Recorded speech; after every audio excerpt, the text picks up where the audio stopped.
Subbu, madam ಊಟ ಮಾಡಿದ್ರು, ಈಗ ಆರಾಮಾಗಿ ಮಲ್ಕೊಂಡಿದ್ದಾರೆ. ಸುಬ್ಬು, ಶ್ರಾವಣಿಗೆ ಹೇಗೆ ಸಮಾಧಾನ ಮಾಡೋದು ಅಂತ ಗೊತ್ತಾಗ್ತಿರ್ಲಿಲ್ಲ ಕಣೋ. ನಿನ್ನೊಬ್ಬನಿಂದ ನೋಡು ಅವಳ ಸಮಾಧಾನ ಮಾಡಿ ಅವಳ ಮುಖದಲ್ಲಿ ನಗು ತರೋದಕ್ಕೆ ಸಾಧ್ಯ. ಸುಬು, ಆ ಕಡೆ ಅಣ್ಣನ ನೋವಲ್ಲಿದ್ದಾಗ ಅವನಿಗೂ ಸಮಾಧಾನ ಮಾಡ್ತೀಯ, ಈ ಕಡೆ ಶ್ರಾವಣಿಗೂ ಸಮಾಧಾನ ಮಾಡ್ತೀಯ.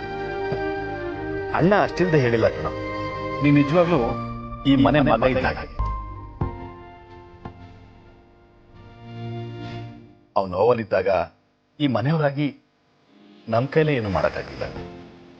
ಅಂಥದ್ರಲ್ಲಿ ಅವ್ನ ನೋವನ್ನ ಮರೆಸಿ ಅವ್ರ ಮನಸ್ಸಿಗೆ ಹತ್ರ ಆಗಿ ಈ ಮನೆಗೂ ಹತ್ರ ಆಗ್ಬಿಟ್ಟೆ.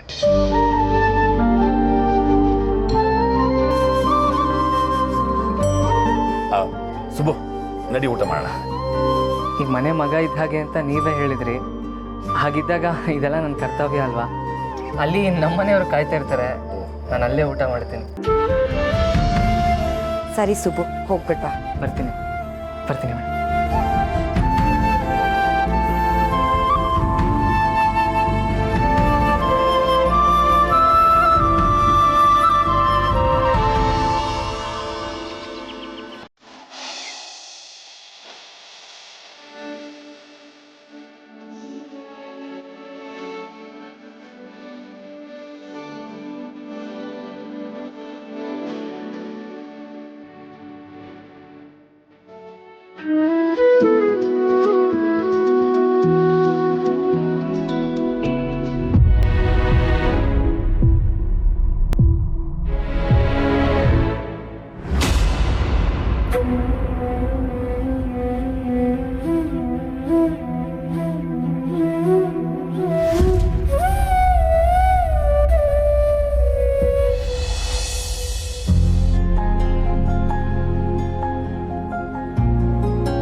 ಸುಬ್ಬು, ಕೈ ಕಾಲು ಮುಖ ತೊಳ್ಕೊಂಡಿಂದ ಆಯ್ತಾ? ಊಟಕ್ಕೆ ಬಾಕಂದ. ಬಂದೆ ಬಂದೆ ಬಂದೆ ಬಂದೆ. ಅಮ್ಮ ಊಟ ಬರೋ, ಊಟ ಬಡ್ಸಮ್ಮ. ಹಾ ಅಪ್ಪ ಬಂದೆ. ಅಮ್ಮ ಅಮ್ಮ ಇಲ್ಲಪ್ಪ, ಚೀಟಿ ಕೂಗಕ್ಕೆ ಹೋಗಿದ್ದಾಳೆ. ಹೌದಾ? ಜೊತೆಲಿ ದನೂ ಹೋಗಿದ್ದಾಳೆ, ಚೀಟಿ ಎಷ್ಟಕ್ಕೆ ಹೋಗುತ್ತೆ ಅಂತ ಕೇಳಿಸ್ಕೊಳಕ್ಕೆ. ನೀನು ಊಟ ಮಾಡ.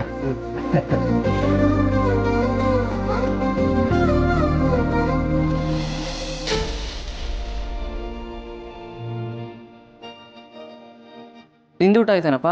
ಹಾಂ, ನಾನು ಊಟ ಮಾಡ್ದಪ್ಪ.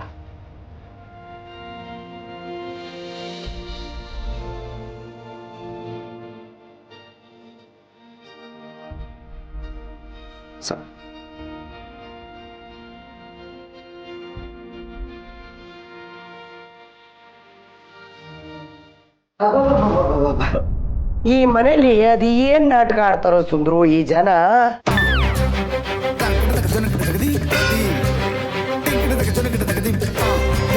ಅಥವಾ ಅದೇನೋ ಜಾಣ ಕಿವುಡು ಅಂತಾರಲ್ಲ ಹಂಗೆ. ಅವ್ರಿಗೆ ಬೇಕಾಗಿದ್ದು ಮಾತ್ರ ಕೇಳಿಸುತ್ತೆ, ಬೇಡಾಗಿದ್ದಕ್ಕೆ ಕೇಳಿಸೇ ಇಲ್ಲವೇನೋ ಅಂತ ಸುಮ್ಮನಾಗ್ಬಿಡ್ತಾರೆ. ಈಗೇನಾಯ್ತು ಬಿಗ್ರೆ? ಮನೇಲಿ ಯಾರು ನಿಮ್ಮ ಮಾತು ಕೇಳ್ತಾ ಇಲ್ಲ? ಯಾರು ಕೇಳ್ತಾ ಇಲ್ಲವ? ಅಲ್ಲ ಅನಂತ ಶಯನವ್ರೆ, ನಿಮ್ಮ ಹತ್ರ ಮತ್ತೆ ವಿಶಾಲವಾದ ಅಕ್ಷಿ ಹತ್ರ ನಾನು ನಿನ್ನೆ ಅಷ್ಟು ಪ್ರೀತಿಯಿಂದ ಹೇಳ್ಕೊಂಡಿದ್ದೆ. ನನ್ನ ಮಗನಿಗೆ ಈ ಮನೆಯಲ್ಲಿ ಸಿಗಬೇಕಾದ ಸ್ಥಾನ, ಮಾನ, ಮರ್ಯಾದೆ, ಗೌರವ ಏನೂ ಸಿಗ್ತಾ ಇಲ್ಲ.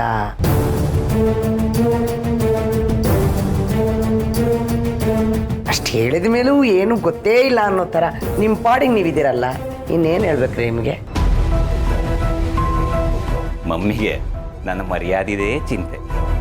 ಕಾಂತ ಮತ್ತೆ ಈಗೇನಾಯ್ತು ಅಂತ? ಬಾವಂಗೆ ಮರ್ಯಾದೆ ಸಿಗ್ತಿಲ್ಲ ಅಂತ ನೀವು ಯಾಕೆ ಅನ್ಕೋತಾ ಇದ್ದೀರಾ? ಅನ್ಕೊಳ್ಳೋದೇನಪ್ಪ ಬಂತು ಕಾರ್ತಿಕೇಯ, ಇರೋದನ್ನೇ ಹೇಳ್ತಿದ್ದೀನಿ. ಅಲ್ಲ, ನೀನು ದುಡಿತಿದೀಯಾ ಅಂದ ತಕ್ಷಣ ಈ ಮನೆಗೆ ನೀನೇನು ದೊಡ್ಡ ಯಜಮಾನನ? ಹಂಗೆ ನೋಡಿದ್ರೆ ನಾನು ವಯಸ್ಸಲ್ಲಿ ದೊಡ್ಡವಳು, ಈ ಮನೆಗೆ ಹಿರಿತಲೆ. ನನಗೆ ನೀವೆಲ್ಲರೂ ತಲೆ ತಗ್ಸಿ ಬಗ್ಸಿ ನಡಿಬೇಕು. ಒಂದು ವಿಷಯದಲ್ಲಿ ನೋಡಿದ್ರೆ ನಿನಗಿಂತ ನನ್ನ ಮಗ ವಯಸ್ಸಲ್ಲಿ ದೊಡ್ಡವನೇ. ಅಳಿಯ ಅಂದರೆ ಮನೆ ಮಗನ ಥರ ತಾನೆ. ನೀನು ದುಡ್ಡು ತಂದು ಹಾಕ್ತೀಯ ಅನ್ನೋ ಮಾತ್ರಕ್ಕೆ ಹಿರಿತರಕ್ಕೆ ಬೆಲೆ ಇಲ್ವೇನಪ್ಪ? ಹೇಳಿ ಕಾಂತ ಮತ್ತೆ, ಈಗ ನಿಮ್ಗೆ ಯಾವ ಥರ ಬೆಲೆ ಕೊಡಬೇಕು? ನಾವೇನು ಮಾಡಬೇಕು?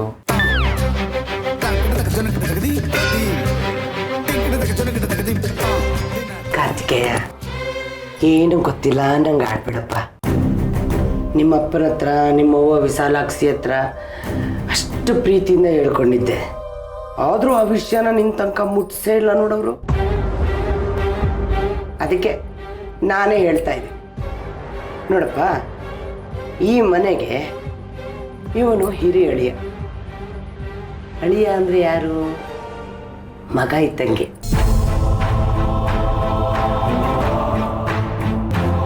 ನನ್ನ ಮಗ ದುಡಿದೇ ಇರ್ಬೋದು, ಆದರೆ ಈ ಮನೆ ಅಳಿಯ. ಹಿರಿಯ ಅಳಿಯ ಅಂದರೆ ಈ ಮನೆಗೆ ಯಜಮಾನ ಇದ್ದಂಗೆ. ಅವನಿಗೆ ಈ ಮನೆ ಯಜಮಾನಕ್ಕೆ ಸಿಗಬೇಕೋ ಬೇಡ, ನೀನು ಹೇಳು.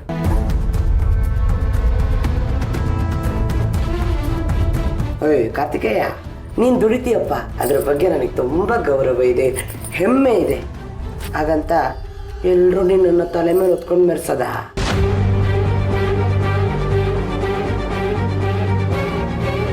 ಈ ಮನೆಯಲ್ಲಿ ಏನೇ ನಡೆದ್ರು ಮೊದಲು ಅವನಿಗೆ ಗೊತ್ತಾಗಬೇಕು. ಊಟ ತಿಂಡಿ ಇನ್ನೊಂದು ಮತ್ತೊಂದು ಎಲ್ಲ ಮೊದಲು ಅವನಿಗೆ ಆಗಬೇಕು, ಆಮೇಲೆ ಮಿಕ್ಕವರಿಗೆ. ಸರಿ ಅಂತ ಹೇಳುವ.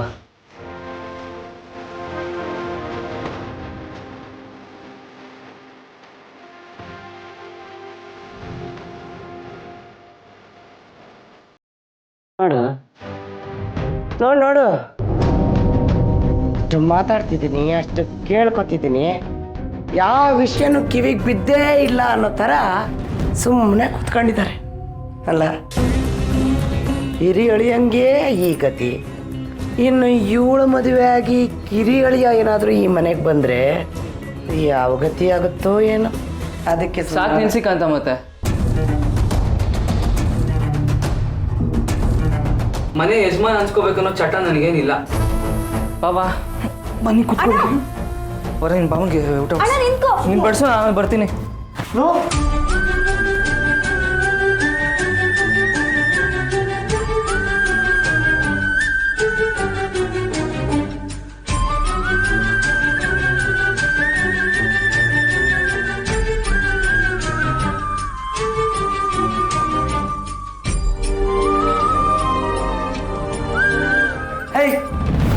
ಬೇರೆ ಬಡ್ಸು.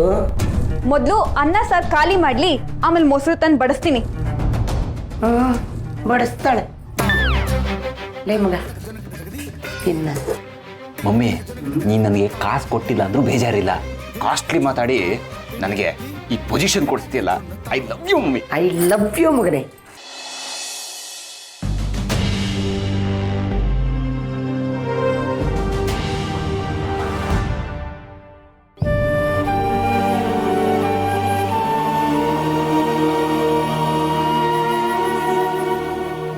ಏನ್ ಶ್ರಾವಣಿ, ಅಡ್ಗೆ ಮನೆ ಕಡೆ ಬಂದ್ಬಿಟ್ಟಿದ್ಯಾ? ಮತ್ತಿನ್ ಯಾರಿಗಾದ್ರೂ ಅಡ್ಗೆ ಗಿಡ್ಗೆ ಮಾಡ್ಕೊಡೋ ಪ್ಲಾನ್ ಇದೆಯಾ? ಅಯ್ಯೋಯ್ಯೋ, ಅಂಥ ತಪ್ಪು ಮಾಡಲ್ಲ ಚಿಕ್ಕಮ್ಮ. ಒಂದ್ಸರಿ ಪ್ರೀತಿಯಿಂದ ಅಡುಗೆ ಮಾಡಿದ್ದಕ್ಕೆ ಅದು ವಿಷ ಆಗೋಯ್ತು. ಇನ್ನೊಂದ್ಸರಿ ಮಾಡಿದ್ರೆ ಅದೇನಾಗುತ್ತೋ ಏನೋ. TV ವಿ ನೋಡೋಣ ಅಂತ ಹಾಲ್ ಕಡೆ ಹೋಗ್ತಿದ್ದೆ. ಅಪ್ಪ ಕೂತಿದ್ದಾರೆ, ಅದಕ್ಕೆ ಇಲ್ಲಿಗೆ ಬಂದೆ.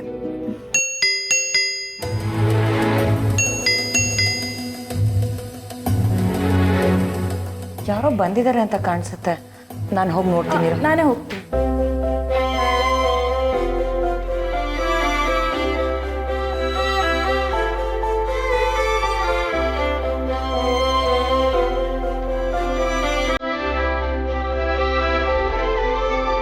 ಯಾರು?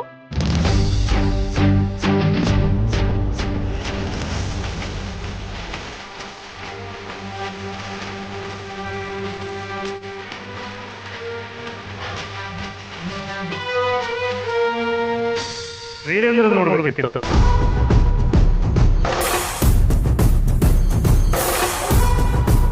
ಯಾರನ್ನ? ವೀರೇಂದ್ರನ ನೋಡ್ಬೇಕಿತ್ತು. ಅಪ್ಪನ ಹೆಸರಿಟ್ಟು ಕರಿತಿದ್ದಾರೆ ಅಂದ್ರೆ ಅವ್ರಿಗೆ ಚೆನ್ನಾಗಿ ಗೊತ್ತಿರೋರೇ ಇರಬೇಕು. ಒಂದು ನಿಮಿಷ.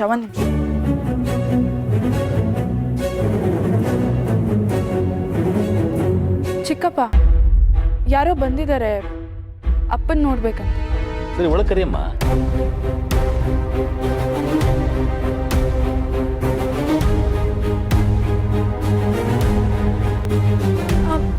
ಬನ್ನಿ ಬನ್ನಿ.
ವೀರೇಂದ್ರ, ಬ್ಯಾಡ್ಬೇ, ಆಗಿದ್ದಾಗೋಯ್ತು, ಬಿಟ್ಬಿಡೆ.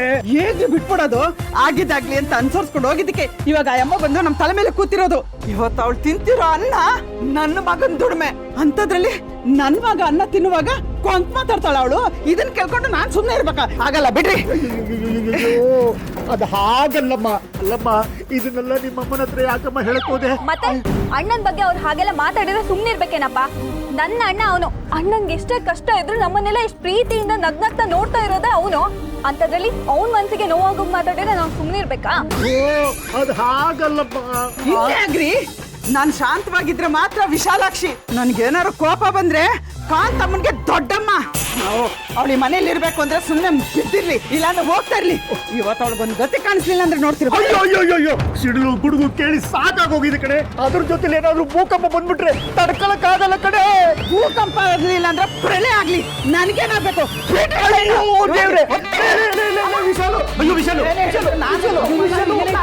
ಏನಾಯ್ತಮ್ಮ? ಯಾಕೆ ಗಲಾಟೆ? ಸುಬ್ರಹ್ಮಣ್ಯ, ನೀನ್ ಈ ವಿಷಯಕ್ಕೆ ಮಧ್ಯೆ ಬರಬೇಡ. ಈ ಮನೇಲಿ ಇವತ್ತೆರಡರಲ್ಲಿ ಒಂದು ತೀರ್ಮಾನ ಆಗ್ಲೇಬೇಕು. ಈ ಮನೇಲಿ ನಾನ್ ಇರ್ಬೇಕು, ಇಲ್ಲ ಅವಳು ಇರ್ಬೇಕು. ನನ್ನ ಮನೆಗೆ ನನ್ನ ಮಗನೇ ಮಹಾರಾಜ. ಅವಳಿಗೆ ಅವಳ ಮಗ ಹೆಚ್ಚಾಗಿದ್ರೆ ಎತ್ಕೊಂಡು ತಲೆ ಮೇಲೆ ಕೂರ್ಸ್ಕೊಳ್ಳಿ. ನನ್ನ ಮಗನ್ಗೆ ಹೇಳ್ಸೋದಿಕ್ಕೆ ಅವಳಿಗೇನಿದೆ ಅಧಿಕಾರ?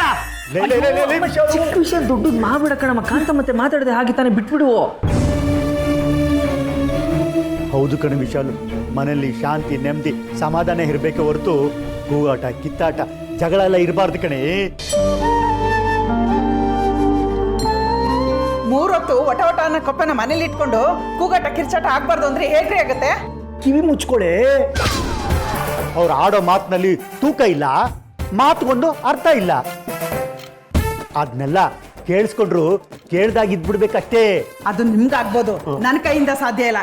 ಇನ್ಮೇಲೆ ನಾನು ಮಾತಾಡ್ತೀನಿ, ಅವಳು ಕೇಳಿಸ್ಕೊಂಡ್ರು ಕೇಳಿಸ್ತಾ ಇದ್ದಾಗೆ ಸುಮ್ಮನೆ ಕೂತ್ಕೋಬೇಕು. ಇಬ್ರು ಹೀಗೆ ಮಾತಿಗೆ ಮಾತು ಬೆಳೆಸ್ತಾ ಇದ್ರೆ ಮನೇಲಿ ಯಾರು ನೆಮ್ಮದಿಯಾಗಿರಕ್ಕಾಗಲ್ಲ ಅಷ್ಟೇ. ಅಮ್ಮ ಅವ್ರು ಹೇಳಿದಕ್ಕೆ ನಾನು ಚೂರೂ ಬೇಜಾರು ಮಾಡ್ಕೊಂಡಿಲ್ಲ. ನೀನು ಯಾಕೆ ಕೋಪ ಮಾಡ್ಕೊಂಡಿದ್ಯಾ? ಆರಾಮಾಗಿರು. ಸುಮ್ಮನೆ ಎದ್ಬಿಡು ವಿಶಾಲು. ನೀನು ಕೂಗಾಡೋದನ್ನ ಕಾಂತಮ್ಮವ್ರು ಕೇಳಿಸ್ಕೊಂಡ್ರೆ ಒಂದೋಗಿ ಎರಡಾಗ್ಬಿಡುತ್ತೆ.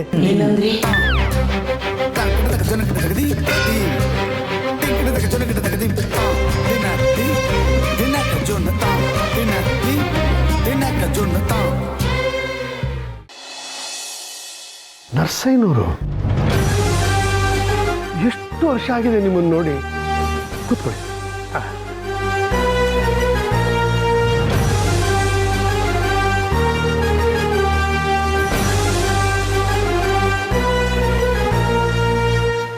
ಕೂತ್ಕೊಳ್ಳಿ.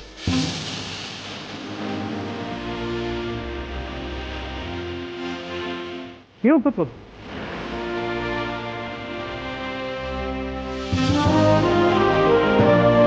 ತುಂಬಾ ವರ್ಷಗಳಾಗೋದು. ಹೌದೌದು, ಸಾಲಿಗ್ರಾಮದಲ್ಲೂ ಇದೇ ಮಾತು ಕೇಳಿಬಂತು. ಅದಕ್ಕೆ ಅಲ್ಲಿಂದ ಇಲ್ಲಿವರೆಗೂ ನಾನು ಬರಬೇಕಾಯ್ತು. ಅತ್ತೆಯವರು ಹೇಗಿದ್ದಾರೆ? ಯಾಕೆ ನಿಂತ್ಕೊಂಡ್ರಿ? ಕೂತ್ಕೊಳ್ಳಿ. ಇಲ್ಲ, ಅಮ್ಮೂರ ಬಗ್ಗೆ ಮಾತಾಡುವಾಗ ನಾವ್ಯಾರು ಊರಿನವರು ಕೂತ್ಕೊಳ್ಳಲ್ಲ. ಅಮ್ಮವ್ರ ಇವ್ರು ಇಷ್ಟೊಂದು ಗೌರವ ಕೊಡ್ತಿದ್ದಾರೆ ಅಂದ್ರೆ ಅವ್ರು ಯಾರಿರ್ಬೋದು? ಅಪ್ಪ ಅತ್ತೆ ಅಂತ ಹೇಳ್ತಿದ್ದಾರೆ. ಲಲಿತಾದೇವಿ ಎಂಬುವರು ಸೇಮ್ ಹೋಗಿದ್ದಾರೆ. ಅವರೇ ನನ್ನಲ್ಲಿ ಇಲ್ಲಿ ಕಳಿಸಿದ್ದು. ಇಷ್ಟು ವರ್ಷ ಅವರು ಮೊಮ್ಮಗಳನ್ನ ನೋಡ್ಬೇಕಂತ ಕಾಯ್ತಾ ಇದ್ರು. ಕಾಲ ಈಗ ಕೂಡಿ ಬಂದಿದೆ.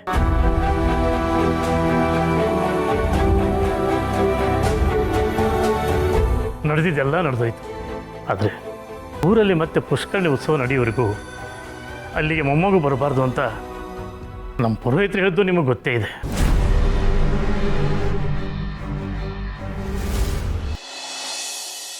ಆದರೆ ಏನು ಮಾಡೋದು, ಇಷ್ಟು ವರ್ಷ ಪುಷ್ಕರಣಿ ಉತ್ಸವಕ್ಕೆ ಮುಹೂರ್ತ ಕೂಡಿ ಬರಲಿಲ್ಲ.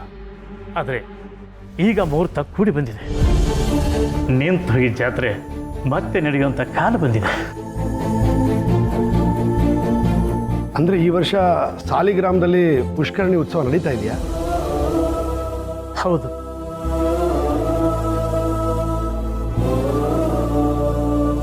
ಈ ಉತ್ಸವ ಅಂದರೆ ಇಡೀ ಊರಿಗೆ ಒಂದು ಕಡೆ ದೊಡ್ಡ ಮನೆ ಪ್ರತಿಷ್ಠೆ. ಅಮ್ಮವರು ಇಂಥದ್ದೊಂದು ದಿನಕ್ಕೋಸ್ಕರನೇ ಅಷ್ಟು ವರ್ಷದಿಂದ ಕಾಯ್ತಾ ಇದ್ರು. ನಿಮಗೆಲ್ಲ ಗೊತ್ತಿದೆ, ಉತ್ಸವದ ಪೂಜೆನ ದೊಡ್ಡ ಮನೆತನದವರೇ ಮಾಡಬೇಕು.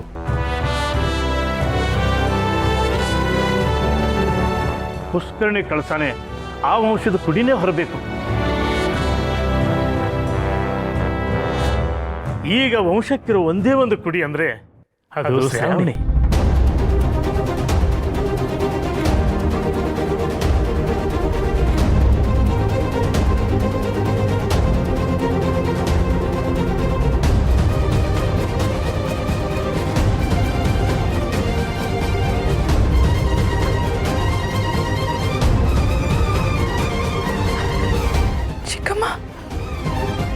ಹಾಗಾದ್ರೆ ಇವ್ರು ಹೇಳ್ತಿರೋದು ನಮ್ಮ ಅಜ್ಜಿ ಬಗ್ಗೆನಾ? ಅಂದ್ರೆ ಅಂದ್ರೆ ನನಗೆ ಅಜ್ಜಿ ಇದ್ದಾರಾ? ಇವ್ರು ಹೇಳ್ತಿರೋದು ನಮ್ಮ ಅಜ್ಜಿ ಬಗ್ಗೆನಾ? ನಾನು ಅವ್ರ ಮೊಮ್ಮಗಳ? ಈಗ ನಮ್ಮಿಂದ ಏನಾಗಬೇಕು ಅಂತ ಅತ್ತೆಯವರು ಹೇಳ್ತಿದ್ದಾರೆ. ನೀವುಗಳು ಕುಟುಂಬ ಸಮೇತರಾಗಿ ಶ್ರಾವಣಿ ಕರೆದು ಸಾಲಿಗ್ರಾಮ ಬರಬೇಕು.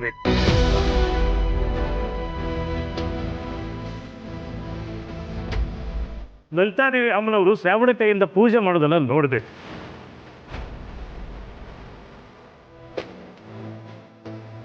ಅದಕ್ಕೋಸ್ಕರ ಅವರೇ ಖುದ್ದಾಗಿ ನನ್ನ ಹತ್ರ ಹೇಳಿ ಕಳಿಸಿದ್ದಾರೆ. ನಾವೆಲ್ಲರೂ ಖಂಡಿತ ಬರ್ತೀವಿ. ಅತ್ತೆನೇ ಖುದ್ದಾಗಿ ಹೇಳಿ ಕಳಿಸಿದ್ದಾರೆ ಅಂದರೆ ಅವ್ರ ಮಾತು ಮೀರಕ್ಕಾಗತ್ತಾ? ಸಂತೋಷ. ಆದರೆ ಇನ್ನೊಂದು ವಿಷಯ, ಪದ್ಮನಾಭ ಅಂದರೆ ಪದ್ದು ಇದೇ ಊರಲ್ಲಿದ್ದಾನಲ್ಲ?